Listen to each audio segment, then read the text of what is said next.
Hello, good morning, good morning.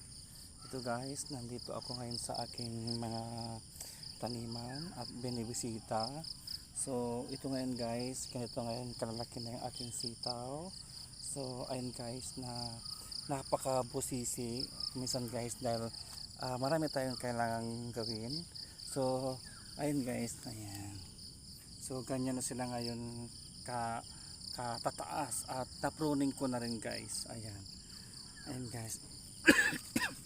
Talagang tiyagaan guys na ayan, bawat isang suhi ay isang tali para hindi sila agawan guys. Ayan. Bawat isang tali guys, ayan, isang puno, ayan.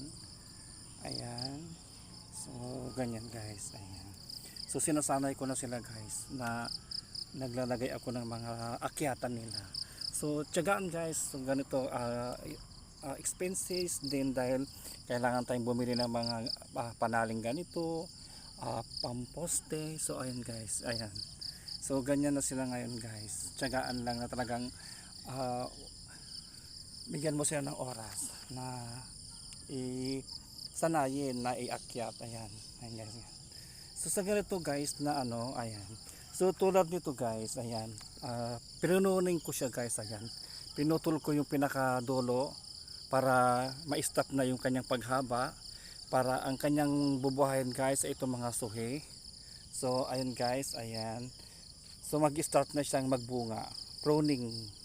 Ayan siya guys, mga lumalabas na yung kanilang mga bunga at nag-ano siya guys, once na pinuning mo kasi guys sa taas. So naobliga siya guys na magsuhi ng marami. So tulad po nito guys, ayan, suhi na po ito, ayan. So papunta na po dyan sa taas. Ito, suhi na naman po yan, papunta naman sa kabila. So pag hindi ka nag-pruning kasi guys, ito lang yung pinakamin lang yung kanyang bubuhayin at saka humaba ng humaba. Kaya kailangan talaga ay pruningin habang maliit pa siya para kumapal at mas marami yung bubunga. So tulad nito guys, ayan. Ayan. Yan, ito guys ay hindi ko pa na-pruning. So mataas na kasi siya kasing height ko na. So ang kailangan gawin natin ito guys, yan, ito yung pinakadulo niya. Prunungin natin siya guys, ikat. Ayan.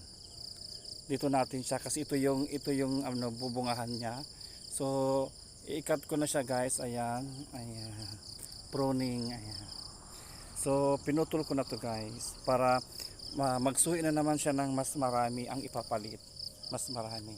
So ayun siya guys, ayan, pruning na po yan, mga putol na.